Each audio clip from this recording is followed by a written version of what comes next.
Basicamente, vou falar que nós vamos fazer o seguinte, falar um pouquinho sobre aquele mega bilionário Dr. Adani.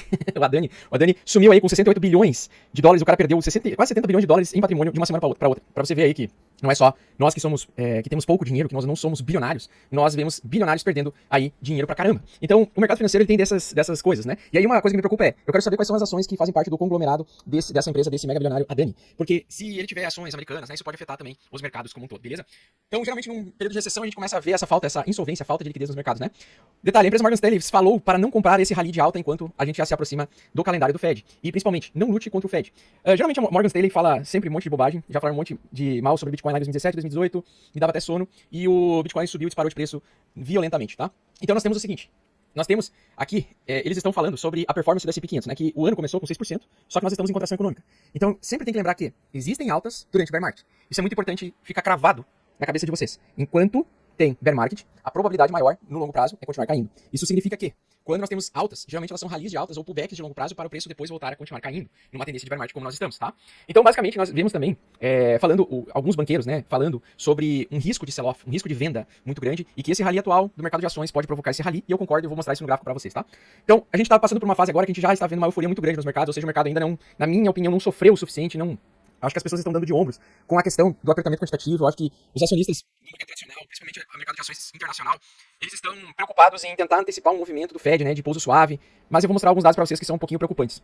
Então, assim, eu vejo muito otimismo. É uma coisa que eu não gosto de ver numa recuperação de mercado. Geralmente, uma recuperação de mercado é muito mais lenta. Uma recuperação de mercado ela é muito mais demorada. Mas eu torço para que o mercado, né, os mercados, eles subam nesse primeiro semestre, tal como aconteceu em 2019, e devolvam apenas lá na virada de junho para julho, tá? Então, uma coisa que eu queria comentar com vocês, a minha preocupação, que eu já venho falando há muito tempo, que os preços saíram de um triângulo simétrico para cima, subindo, e ainda não tivemos aquele cenário de capitulação clássico, de depressão, tá? E como eu gosto de ciclos de mercado, eu ainda não estou confiante 100%. Eu preciso que essa semana eu consiga ver um cenário, né, de calmaria de fato e continuação de alta para eu entrar mais pesadinho, certo? Por enquanto mantenho 10% do capital dentro do mercado e vou realizar uns lucros hoje no Pilas Folha também, tá? Pessoal, o grande problema que está fora do radar da maior parte das pessoas, que a gente comentou no sessão do Bitcoin com o Igor Munstock, é justamente a quantidade de dívida que os americanos estão colocando no cartão de crédito.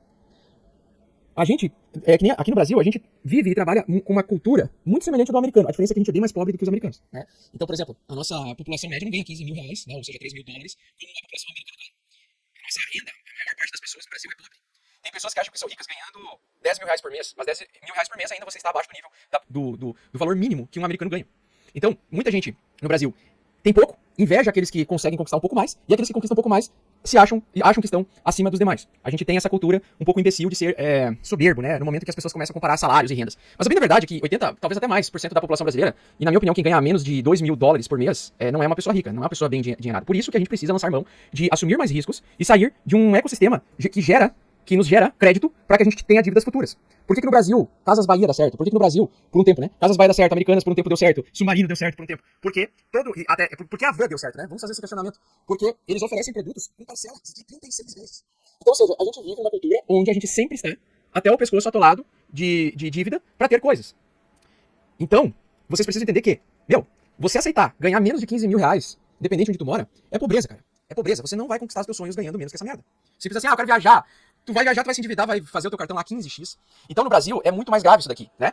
Nos Estados Unidos, quando a gente chega num determinado pico, tá, de dívida, a gente tem uma insolvência, uma falta de dinheiro. E isso acontece geralmente nos períodos de recessão. Então a gente está de novo num dos topos muito perigosos que já aconteceram no crash de 2020, e esse é um problema, né? No crash de 2020 e na grande recessão de 2008. Onde os americanos médios estão perdendo emprego, estão se endividando e empurrando dívidas para frente. Uma hora essa conta vai chegar. Vai faltar dinheiro. Então eu acredito que com a recessão que está acontecendo, as pessoas não vão admitir, mas a recessão já está acontecendo, né? Porque se 10 mil pessoas só no Google vão perder o emprego, o que vai acontecer com essas pessoas, né? Para quem elas vão trabalhar? Eu sei que a economia ainda está forte nos Estados Unidos, eu sei que quando eu fui lá tinha muitas plaquinhas de solicitação de emprego e tudo mais, e realmente pode ficar bem mais para frente essa recessão. Só que eu vejo apertamento quantitativo ainda acontecer e eu não estou vendo motivos para as pessoas saírem comprando enlouquecidamente ativos de risco agora. Principalmente em que o Banco Central americano quer atrair investidores para o Tesouro Direto americano, que faz com que você consiga drenar dólares quando você troca papéis de dívida pública por dólares. Trocando esses papéis, que é o título do Tesouro, eles conseguem retirar dólares de circulação. E a gente ainda está nesse processo. Então eu espero muito que seja um rally de alta que dure um semestre igual a 2019. Mas eu não acredito, por exemplo, que o Bitcoin passará dos 38 mil dólares, por exemplo, nesse ano, tá? Então acredito que o preço poderia chegar aos 38 mil dólares com esse FOMO, com essa vontade, esse desejo gigante de fazer lucro, né? As pessoas estão sedentas para fazer dinheiro. acho que por um período longo pode acontecer, um período de algumas semanas, se a tendência semanal for confirmada essa semana. Então, durante essa semana, a gente pode ter a confirmação da tendência de alta semanal, tá? Ou a rejeição da tendência semanal. Pessoal, hoje é dia 30. Amanhã é o último dia para você poder se inscrever na primeira turma do Crypto Blinders. Hoje, às 11 horas, nós vamos ter aula ao vivo do Crypto Blinders, a primeira aula da semana 5.